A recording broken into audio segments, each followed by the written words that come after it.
Okay, Chodesh Tov to everyone. Today we're going to be learning Beitzah Daf Lamed Zayin. The month of Cheshvan is sponsored by Tamara Katz in memory of her maternal grandparents, Sarah Bachaya Vitzvi Hirsch and Meir Leib ben Esther Vaharav Yoshua Zelik, whose Yurtzites are both this month. Today's daf is sponsored by Lisa Denker in honor of David Denker and Ariel Bruce on the birth of their daughter Nava Eliana. They should grow to a life of Torah, a never-ending fascination with study and learning, a life of giving and receiving love, and a life of Masim Tovim. All of our unconditional and unending love, Safta Lisa and Saba Steve. Mazal Tov. Okay, we're going to better understand this Mishnah today, which seems the strange categorization of three things that aren't exactly three parallel categories. The Gemara is going to ask that question as well. And we're going to try to figure out what exactly is this category Reshut, which isn't so clear. So again, the Mishnah had said things that you're chayav mishum shvut, which means basically they're forbidden by rabbinic law. And I would add, based on the continuation of the Mishnah, and there's no sort of mitzvah involved in doing the action, like climbing up a tree or something like that. Then there's things that are mishum reshut, that are forbidden, even though they're reshut, which means they're sort of a mitzvah, but not exactly a mitzvah. We'll see what that is. And mishum mitzvah. And even though they're a mitzvah, there's a kiyum mitzvah here, they're also forbidden on Shabbat. Okay, so now we went through, the Mishnah listed a whole bunch of examples. We went through the shvut category, why they're all forbidden, mishum shvut. Each one, there's some sort of reason. The rabbi said, if we allow you to do this, you might come to do something else. Then we started going through the ones that are reshut. So we started with judging, isn't that a mitzvah? And then we said, no, it's a case where it's it is a mitzvah to judge, but if there's someone better than you, the mitzvah is really on them, and you're a less important judge. Well, if you do it, that's considered reshut. It's like sort of mitzvah, but not exactly. The lo mekadshin, we said, to mibin kadesh isha is also a mitzvah. Well, in the case where you already have a wife and sons, then it seems like it's not exactly a mitzvah, right? It's a nice thing to do, but it's not exactly a mitzvah, okay? It's sort of a mitzvah, but it's not the same kind of mitzvah as if you don't have a wife and you don't have children. This, by the way, is interesting. It didn't say wife or children, right? Which seems to indicate even if you have children, it's still a mitzvah to have a wife, right? A first wife. So that's like interesting in and of itself. There's different things said about that. Some people say it's really to have more children. It always has to do with children, but maybe there's some value just to being married in and of itself. Next, lo chotzim v'lo miyabmim. You can't do chalitza, you can't do yibum. So ha-mitzvah kabed is a mitzvah from the Torah to do yibum, do chalitza. Again, if the brother dies without children, then the wife is supposed to marry the brother, or they do chalitza. If not, and she can't get married until she does chalitza to somebody else. She's basically bound to him until he releases her. So they say again, ha-mitzvah kavid. Isn't this a mitzvah from the Torah? So they say, lo tzricha di'ika gadol, mitzvah b'gadol li'aben. We'll learn this. This is a good intro. We're getting close to Seder Nashim, starting in March this year. There's a mitzvah involved here, which means, there's a mitzvah bigadol. That means if there's a bunch of brothers, the oldest one is supposed to do it. It's better if the oldest one does yibum. So let's say you're the younger brother and you do it. That's what the Mishnah is referring to, that it's not a mitzvah. It's reshut because it's important to do, but you're not the one who's really the main one supposed to do it. It's very similar to the judging case. Now they want to know, Vikulu tamamai, why are all these things forbidden? Because again, the assumption here is that it's forbidden, right? So now they say, this is an interesting question you're asking, Becky. I'm just looking back at the chat. Does it mean a mumche can judge on Shabbat? No. It just means that the category of reshut that they were discussing when they said a mumche, a lo danim, is only reshut, that's referring to a non-mumche. A regular mumche can't either. But when they talk, again, same thing with yibum. The older brother can't do it either. It's just it was put in this category because, again, they were saying what would fall under reshut? Those would fall under the mitzvah category, which is still forbidden to do on Shabbat, but it would be in the mitzvah category. Why, when they listed these examples, did they bring examples that seem, what is this reshut category? It's when the mitzvah is done by someone who it's less ideal for the person to do the mitzvah. But if another person does it, the mumche, the specialist, or the older brother, it would be mishum mitzvah category. what you're raising is sort of a bit of a weakness in these arguments, because then it should have said these should have appeared in the mitzvah category as well. There's a bit of a weakness here. Okay. Vikulu tama, which by the way, is very common, where the Amoraim struggle to understand the Mishnah. Right? It happens all the time. So now what's the reason why all these things are forbidden? Because the assumption is these are rishut, okay? They're pseudo mitzvahs, somehow related to a mitzvah, but not 100% a mitzvah. And yet they're forbidden to do, even though there's some sort of kiyum mitzvah involved, you still can't do them on Shabbat. Why is that? Again, we're still in the category of gzera, just like the first category was all, if we allow you to do this, you might come to do something else. Likewise here, you might come to write her shtar chalitza so that she could go get married based on it. You might write a shtar kiddushin, you might write a ketubah. If you're doing yibum, and kiddushin, for sure, you would need a ketubah. Ketubah also you need for yibum. So all these things are judges, rules. We always write things down. So you might write, and therefore they're forbidden. Let's get to the third category, and then we're going to go back and try to understand the parallelism or lack of parallelism in these three categories. You can't sanctify money to the temple in any way, shape, or form, right? Three different ways. What's the reason why these are forbidden? Because you might come to do business dealings if you do this. Okay. So first of all, there's a big problem with this, which is, why is business not allowed? For a bunch of different reasons. Maybe you'll come to write. It's one of the reasons. Business is only not allowed because, or it looks like something you do on a weekday. Anyway, there's a really interesting gefet on it this week, so I recommend you watch it or read it. It's both written up and it's a video. It'll go up on the site sometime later today. And about this issue of why is Mekach u'Memkar forbidden, which then affects this, because if Mekach u'Memkar is only forbidden on a rabbinic level, then here we're doing a gzera on a gzera, which we don't do. So here we're going to say, well, Mekach u'Memkar is only because you might come to, let's say, write is one of the reasons. Well, then if that's the case, these are forbidden. You can't do makdish, machrim, all that, because maybe you'll do business, which maybe you'll, right? That's too removed. We don't do that kind of thing. So Rashi talks about, there's an interesting Rashi. And anyway, in Gefet, they go much more in depth. We're going to leave it because we have a long daf. So interesting topic. You can look there. So now the Gemara says, okay, right, another mitzvah is you can't take truma masrot. So the Gemara says, pshita, that's obvious. You don't need the Mishnah to tell us you can't take truma masrot. We've seen that all over the place. It's tikkun kli, you're fixing the fruit. Right? You can't do that. So they say, Tani Rav Yosef read the Mishnah in the following way. Lo nitzracha ela litna lekohen bo bayom. There's two elements to truma. When you take truma to masrot, number one, it fixes your fruits. That's the one we always focus on when we say you can't do it on Shabbat because it's fixing your fruit. And that means basically what are you doing? You're fixing something that's broken, so to speak. And that's like fixing a kli. It's like it. It's not exactly, but it's like it. But there's another element, which is the part that you remove, and that fixes the rest of your produce, but the produce that you removed for Truma Masra, you're giving to a Kohen.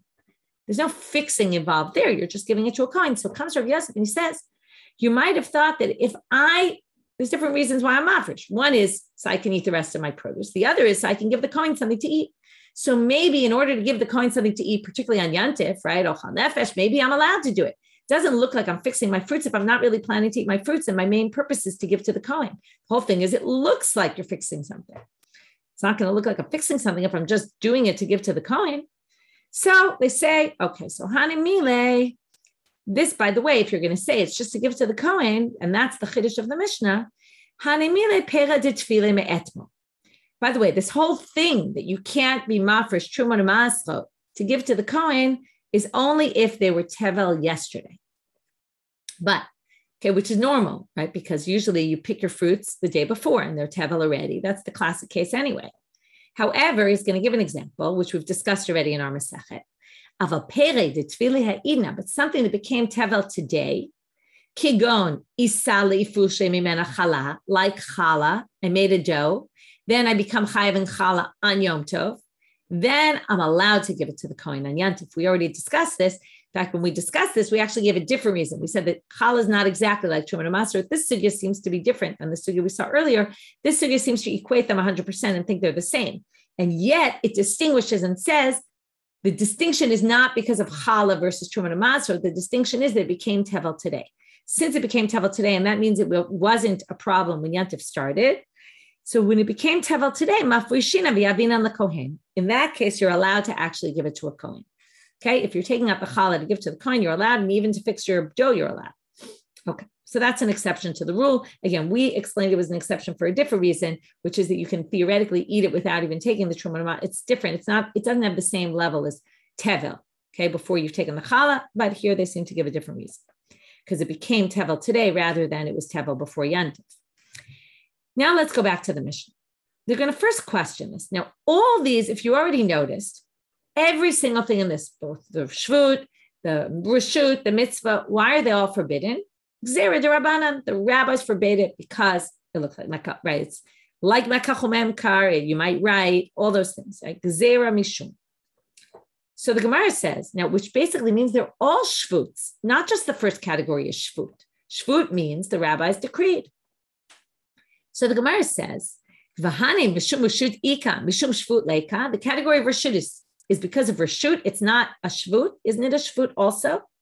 And likewise, v'hanim mishum mitzvah ika, mishum shvut leika. Also the mitzvah category it's not because of a mitzvah that it's forbidden. It's because of a shvut that it's forbidden. So the fact that you're lining up these categories, shvut, reshut, mitzvah, doesn't really make sense. All of them are shvut. So the Gemara, Amar Rabbi Yitzchak, he answers lo mebaya kamar. It's a lo mebaya structure. Lo mebaya structure works as such that you start with a simpler, a more obvious case. And then what's true for the first is true for all the rest, meaning they're all forbidden mishum shvut. But we go from lighter to more or less obvious to more obvious to less obvious. So we start off with lo mebaya shvut greidat dasul. If it's just got a prohibition on rabbinic law and no positive mitzvah or something associated with it to fulfill, then it's going to be asur. But, then obviously it's going to be forbidden. Ela afilu shvuti reshut nami asur. But even a shvut, where there's some sort of semi-positive result coming out of this, still it's going to be forbidden due to rabbinic law. And then we're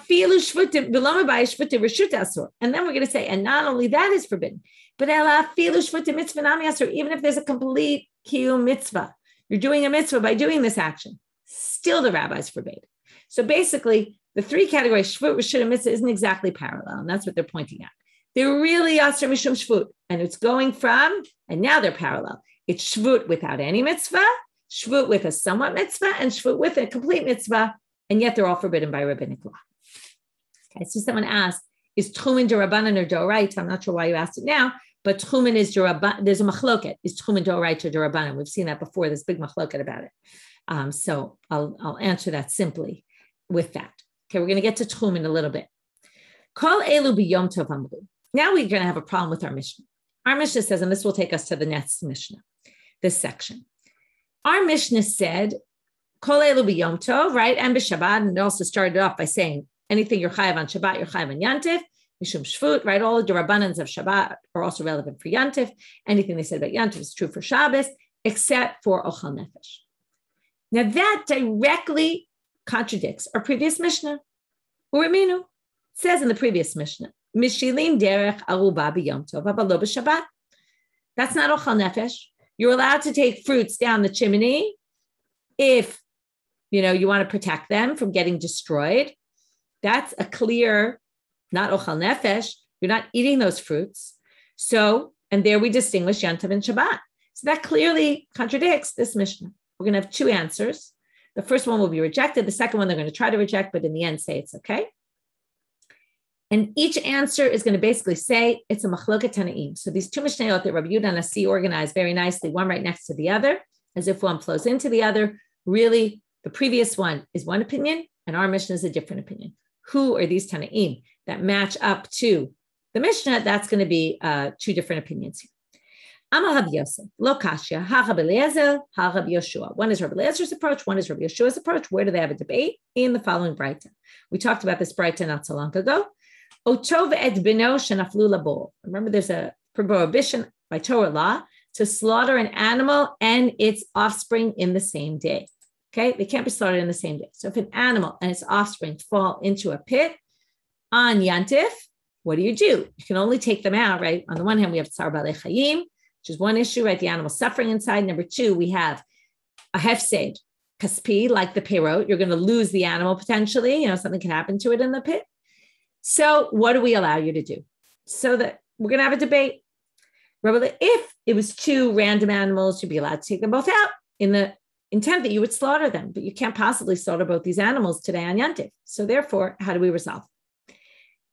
So Rabbi Eliezer, he's going to be the strict one, which means he's going to match our Mishnah, which is strict and says Yantif is just like Shabbat. Ma'alet harishon amanat l'shochto v'shochto. You can take the first one out and slaughter it. However, the second one, hasheni, oselo parnasabim komo kadesh lo yamut. You bring some food down into the pit and you leave it there for the animal so he doesn't die. You hope that allows him to survive. And that's all you can do. You can't take the other animal out. No way, no how. Because this is not litzorech yom tov, right? Not litzorech, I would say, ochal nefesh. And therefore you can't, so that goes directly opposed to mishilim perot terech aruba, right? Where you're allowed to save something, it's going to be a financial loss for you. Rabbi Yeshua Omer, ma'alet harishon amanat l'shochto, ve'eno shochto. You take the first one out with the intent you're going to slaughter it.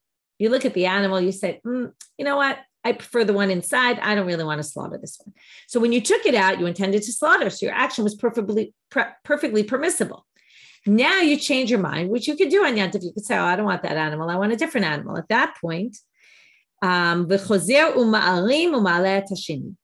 now you go and you do ha'arama, which is like a bit of trickery. You kind of say, oh, well, I didn't really want that one. I really wanted this one.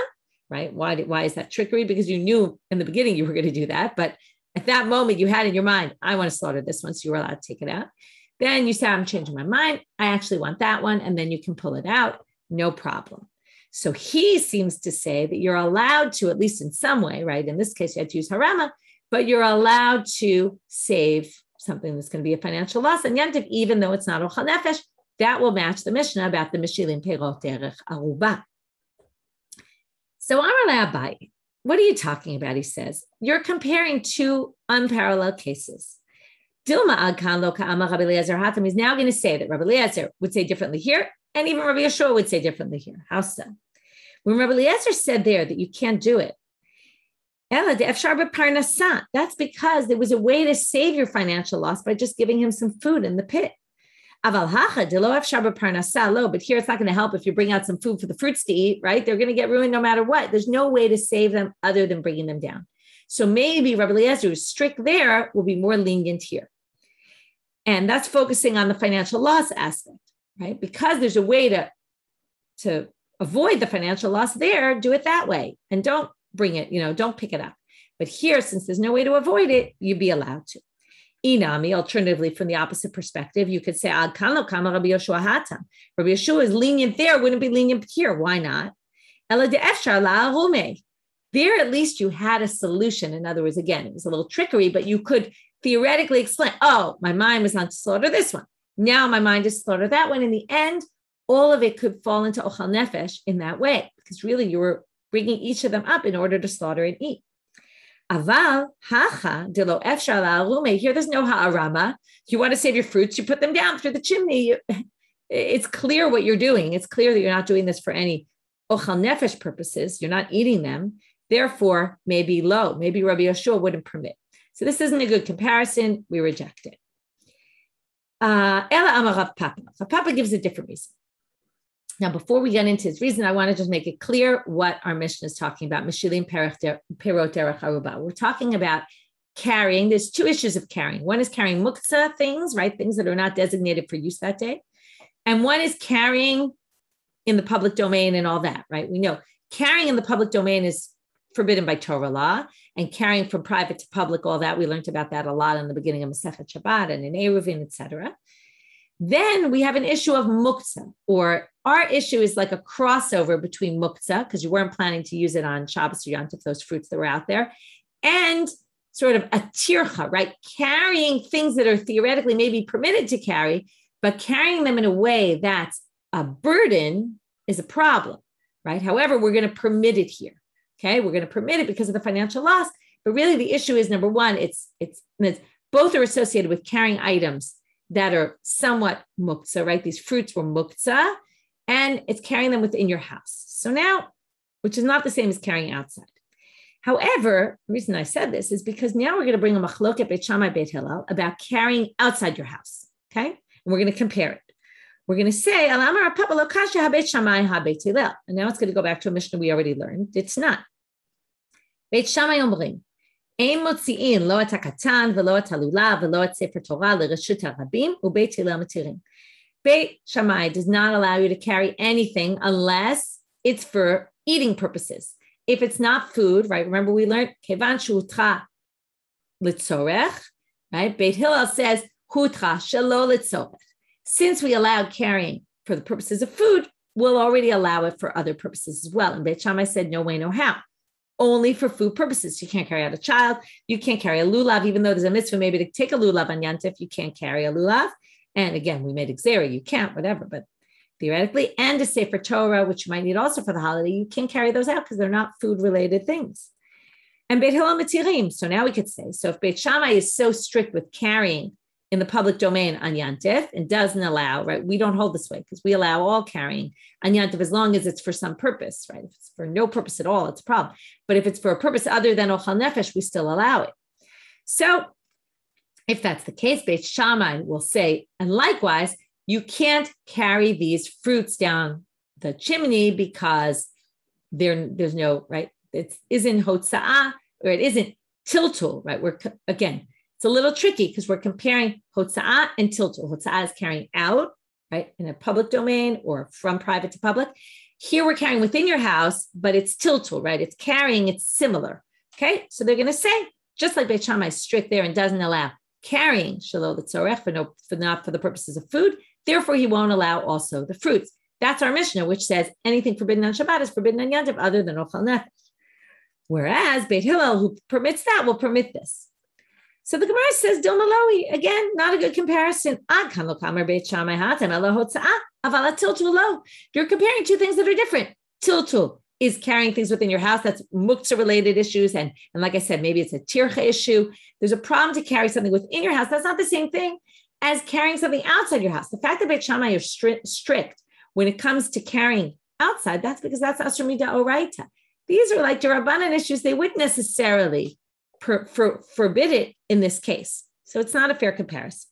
To which the Gemara says, of course, it's a fair comparison. And this is a very big line. It's one simple line, but there's a lot in here. And it's very important when you talk about what's the reason why the rabbis forbade muktzah. There's a bunch of reasons, given this famous Rambam on it, where he lists a whole bunch of reasons why muktzah is asur. We learned about it. We read it a while ago.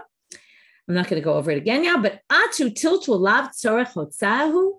Here's a line, and some of the commentaries say, here you see, this is the reason for muktzah. Isn't the whole reason for muktzah because if we allow you to carry everything in your house, you might end up carrying things outside into the public domain. So therefore, we're going to limit even what you can carry in your house. And then obviously it's different rules because outside you can't carry anything.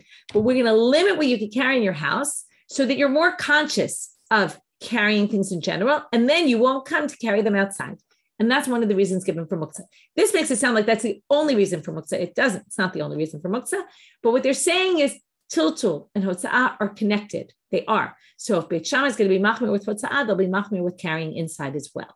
And therefore, they'll be machmir with this fruit case. And that's why in the end we say our Mishnah matches Beit Shammai and the previous Mishnah is Beit Hillel, which is, again, a little difficult to say. They have a simple Mishnah that reads as if, it's really only Beit Shammai's opinion and it doesn't specify that. A little bit difficult. Okay, new Mishnah. Now we're moving into Tchum Shabbat. Again, let's just do some review. Tchum Shabbat means that I can walk on Shabbat 2,000 cubits from where I live. Right? I'm not going to get into all the details, right? It's 2,000 cubits from outside the city, and it's whatever. I'm not going to get into all the nitty-gritty details. However, if I want, I can make an Eruv Tchumim. I can put food down in a particular place that's within my own Tchum and say, I want this to be my place for Shabbat or Yantif. If it's there when Yantif starts, Shabbat starts, I'm allowed to walk 2,000 cubits from that one. Then I no longer have my Tchum Shabbat from where my house is. My Tchum Shabbat is from that spot. So that allows me basically, if I wanted to walk as far as 4,000 cubits, I could, because I could be living in my house, put my food down somewhere else, walk to that because it's within my Tchum. Then that's my Tchum Shabbat basically. And then I can walk from there 2,000 cubits.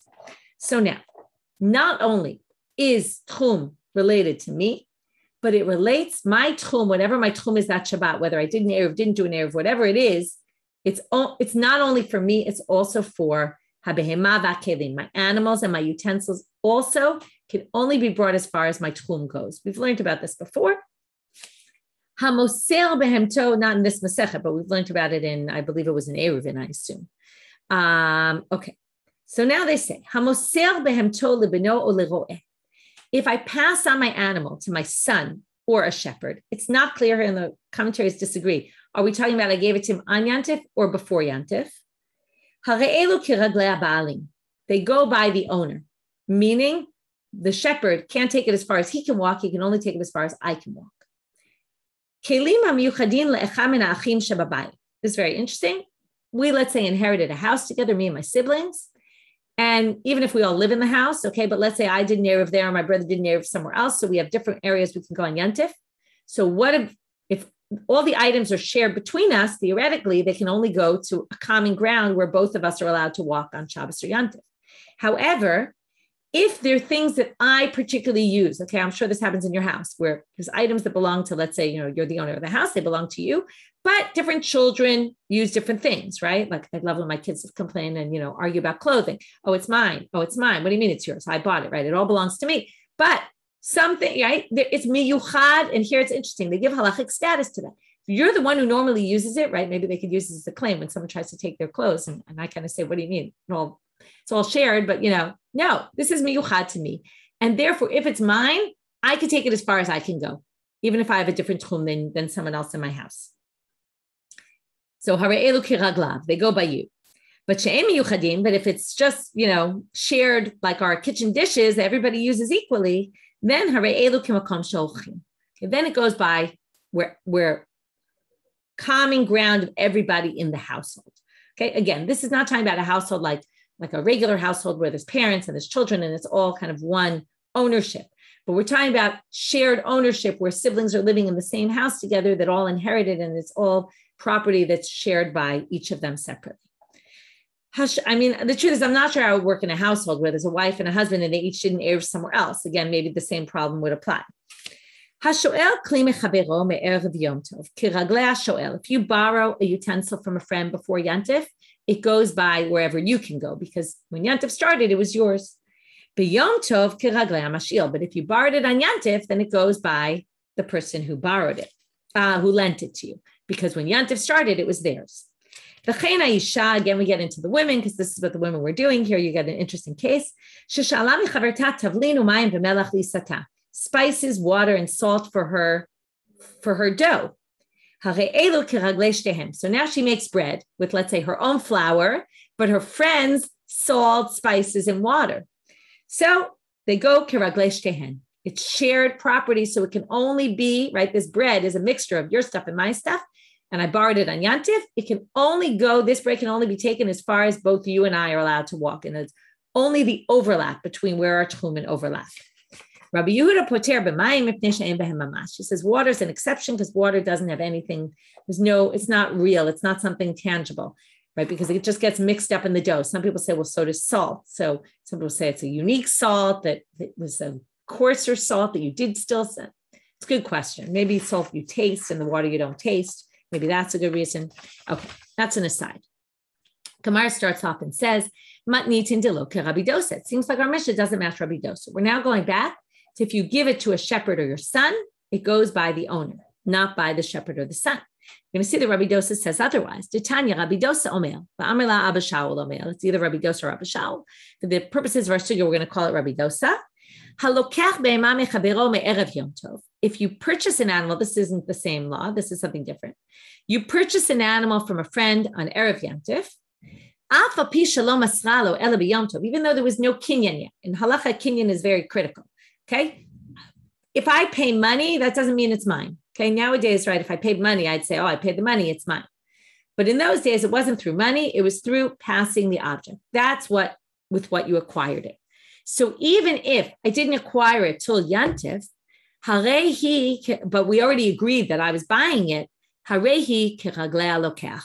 that's enough ownership rights, even though I said it's not a kinyan yet, it's not acquired by me, but it was acquired enough because we had an agreement about it. Maybe I paid money, something, there was an agreement Based on that, it goes by me because it was already predetermined that it was going to be mine when Yantif started.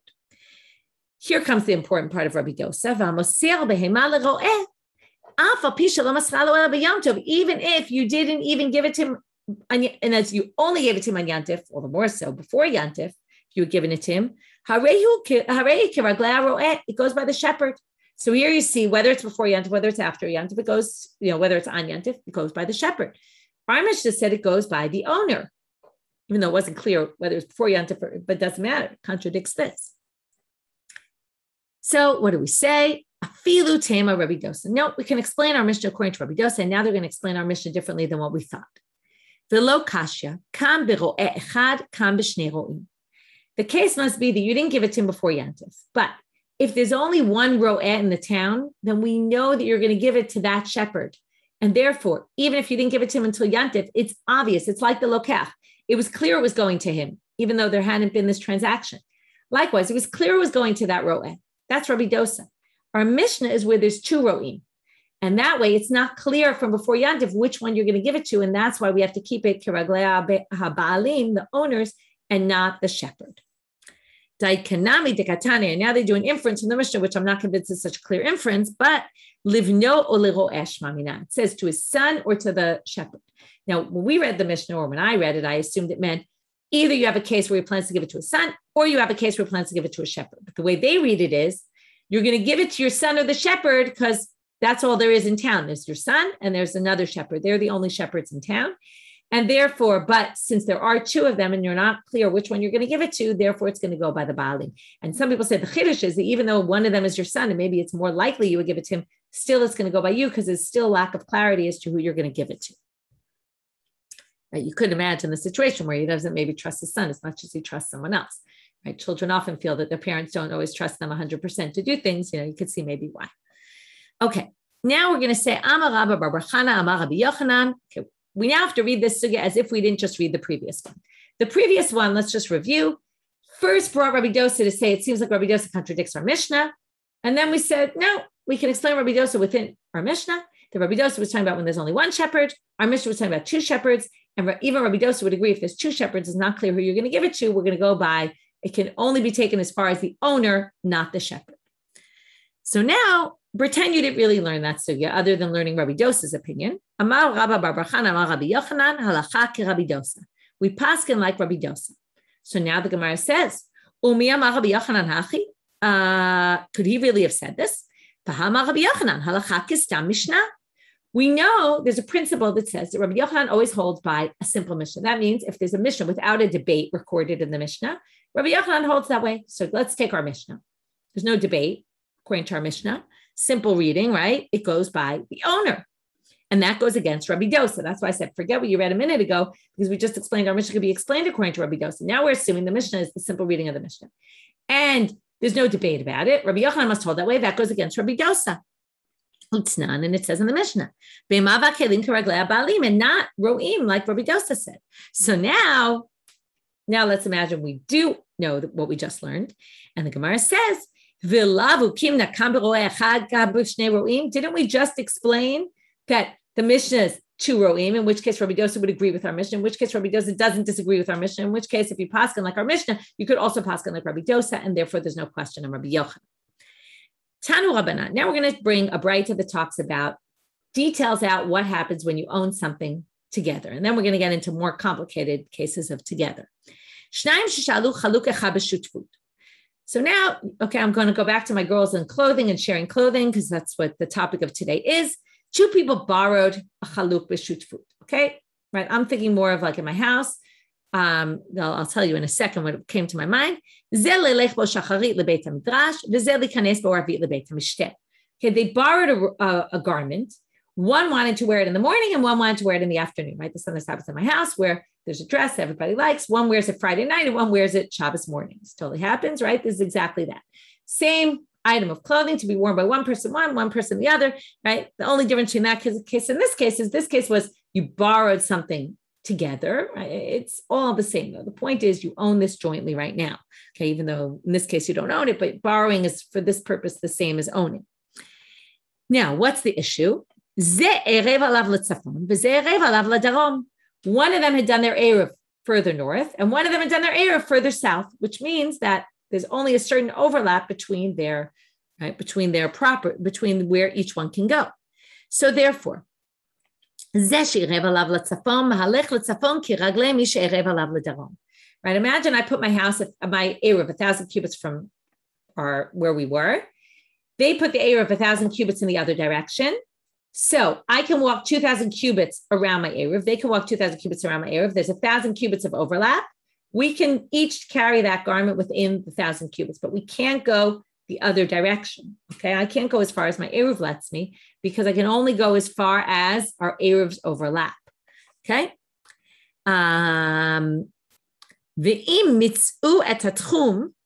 But if I went 2,000 that way and they went 2,000 that way, which means the only overlap is exactly in the middle. There's just that one point where the robe is. Then that robe cannot be moved. No one's allowed to wear it on Yantif because that, right? Either way, they're not going to be in overlap space. Okay, here comes the more complicated case. Itmar. We purchase now a barrel of wine together. We're sharing for Yantif. And we also purchase an animal that we want to slaughter and eat tomorrow. So, right, we buy it before Shabbat together. Rav Amar, chavit muteret ubehema asura.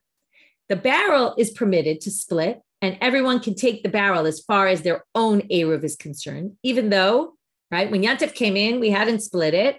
It was basically joint. Okay, but Rav says the barrel of wine, once I take my wine, that's my wine. I can go with it wherever I want. However, the behema, I can't. The behema has to be only where we both overlap. Shmuel Amal, chavit nami asura. What do you mean? There's no reason to distinguish. They're both forbidden. They can only go as far as both of them are allowed to go. The overlap space. So, my kasava Rav, what does Rav hold? And now we're going to get back to a sugya that we keep going back to over and over and over, breira. Okay, which is good because it's complicated sugya. So maybe every time we learn it, you understand it a little better. Ikasavar yesh breira. If he holds there's breira, which means even though when Yantif came in, this was a shared barrel. However, once later on that day, I take my wine and you take your wine, it's retroactively determined that barrel from the beginning, the part I took was mine and the part you took was yours, even though it was all mixed together. That's how breira works, retroactive designation. And we've often brought a case with wine, even though it's all mixed up together. Once I take out, right, we talked about with Truma and Masro, I leave at the bottom of the barrel, that little bit, right, we can say that that's my, right, it was predetermined that was Truma, and that allows me to eat the rest. So here also, but if you say that, afilu behema tishtari, then the animal, we should be able to say the same. The part I took of the animal retroactively was mine from even when Yantif started. And kasavar ain breira, if he holds there's no such thing as retroactive designation, then afilu chavit nami asura, then the barrel should be forbidden. So we can't really understand Rav. Right? Shmuel is very simple. Shmuel, you just say ein breira. There's no retroactive designation. When this came in, it was shared property. Therefore, shared property, when Yantif started, it can only be as far as each of us can go.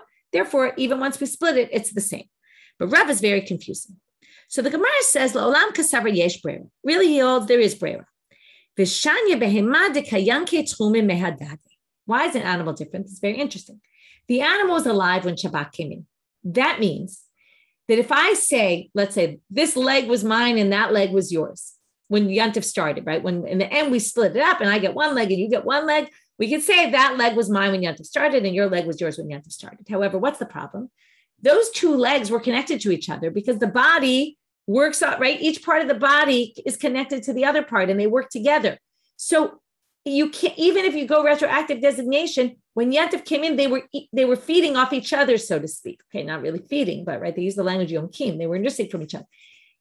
Those were integrally connected. It's not like the wine. The wine, okay, separate molecules, right? Each part of the wine, it's totally separate. They don't need each other to function. So, right, your wine doesn't function at all. So therefore, the animal's different. Okay, so now they have a question on this, though. They say, if you're going to say that, then there should be a separate problem here. If you're going to say this is all integrally linked, all the parts of the animal, then we're basically going to say that when I determine I take this leg and you take that leg, that means that your leg, if you hold breira, then your leg was retroactively only yours and it wasn't permitted to me. And my leg was only mine and not permitted to you. It's almost muktzah to you because it was my part and it wasn't your part. Okay. Now, if that's the case, then when Yantif came in, my leg, which is muktzah to you, was mixed up and feeding into yours, which basically means that your leg now that you take as yours, when Yantif came in, it should have been, you shouldn't even be allowed to eat it because it was muktzah. It was connected with something that you're not allowed to eat because it was never yours, if we use retroactive designation. And they were connected to each other. So then I don't understand why when it comes to muktzah, you're not concerned with that. But when it comes to tchumen, you are concerned. It doesn't really jive. And what's Rav's answer? Shatik Rav. He really didn't know how to answer. He said, you have a problem. I have a problem. So now the Gemara says, my havela. So what's the deal? Do we hold brera? Do we not hold brera? So Rabbi Yoshai Amar, yesh brera. Rabbi Yochanan Amar, ein brera. Okay, this goes back to our famous sugya of brera. Do we hold? Yes, no. And then we're going to say, B'sever Rabbi Yoshai, yesh brera. Wait, he holds this brera? V'hatz none. Now we're going to go back to a sugya we learned not so long ago. Hameit babayit, you die in the house. Someone dies in the house. V'lo p'tachim arbein. There's a lot of entrances. Remember, the tumah goes out all the entrances unless one was determined to be the entrance you plan to use, and then all the others are considered as if they're closed. Kulam tmeim. So if there's a lot of entrances and none was designated, everything's tamei. That means if you have something in the windowsill, it's impure.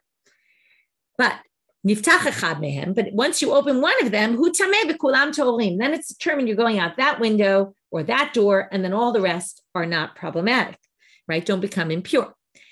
Chishev lahotzio be'echamem. If you just thought, I'm going to take it out this one, or if not a door, then at least a window that has 4x4 tfachim, enough space to take the dead body out through. Matzelet ala ptachim kulam. That saves, just by thinking about it, not that you took it out that way, but you just thought about it, that saves all the others. So Beit Shammai omrim, you have to have thought about it before the person died. If you thought about it once they died already, it's too late. Even once the person dies, it can be retroactively determined. Okay. Well, it's not clear yet. He says, even if you decided later, it's still fine. So now they say, well, what did he mean? If you decided after the person died, and let's say you had kelim in all the ptachim when the person died, all those are tamei. We're only talking about if you put a kli in when the person's dead in the house, after you determined which window you're going out, then if you put a new kli in a different window, it won't be impure. But we're not going backwards. That sounds like, why are we not going backwards? Because ein brera. So how come Rabbi Yoshaya said yesh brera? So, right, mikanu lahaba in the mafreelo. The fact that he says he's talking about from here on in and not retroactively, sounds like you can't use retroactive designation. So, what is the Gemara answer? Ipuch, switch the opinions. Right? Which isn't so crazy because, again, what I always think about when I was learning for the SATs and learning all these words, I didn't know what they meant. Often I got confused between a word and its opposite because you associate it with something, you just don't remember which one. So often we associate someone with a machloket, but we just don't remember which side of the machloket he stood on. So Rabbi Yoshai Amar ein brera, Rabbi Yochanan Amar yesh brera. So now they're going to say, oh, so now you want to say Rabbi Yochanan's the one who holds brera? We got a problem with that. We're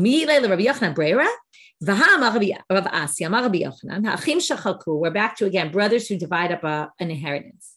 That means the father died, it now goes to everybody, right? It's co-owned by all of them. Who owns the property now? We divide it up. You get your side, I get my side. Now, how do we view this relationship? Is it that when the father died, when I take my portion now, it was as if it was retroactively designated as mine, and then it's mine 100%. That's one option. That would be yesh brera. If you hold ein brera, which is going to be what Rabbi Yochanan holds, then you say, no. You can't do retroactive designation. This was jointly owned by us. I own everything and you own everything. So when you take your part, I basically sell you my share of that part. And when I take my part, I sell you my share. Right? I have a partnership agreement with the house next to me because we bought the house. It was registered under one big property. Once it used to be one big property.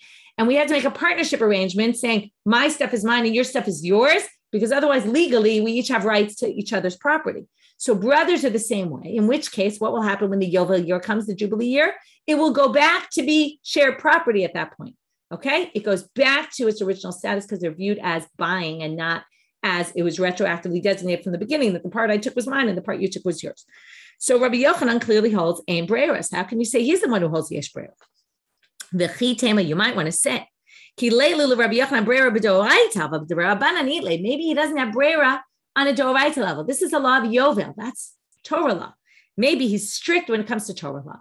But b'derabanan, which is Tchumen, our issue, maybe he will hold yesh breira. So that I'm going to leave you with that for right now, because tomorrow we're going to say, really, b'derabanan he doesn't hold breira also? We're going to show that b'derabanan he also doesn't hold breira. And then we're going to be stuck, and then we're going to have to go back to saying Rabbi Yoshaya must be the one who holds breira, and then we're going to have to figure out how does the resolve with the issue that we raised before, where it seems he doesn't hold breira by the Tuma case. So we'll get back to that tomorrow. I don't want to start now because it's a whole sugya that continues into tomorrow. We'll kind of stop mid-sentence. Have a Chodesh Tov, everybody. And don't forget to register for the Siyum. Registration's open. You can go to our homepage right there. At the top, you can click on registration for the Siyum. You'll get the Zoom link right away. You'll get a reminder also the day of the Siyum with the Zoom link. So please register. Looking forward to seeing you all there. Have a great day, everyone, and a Chodesh Tov.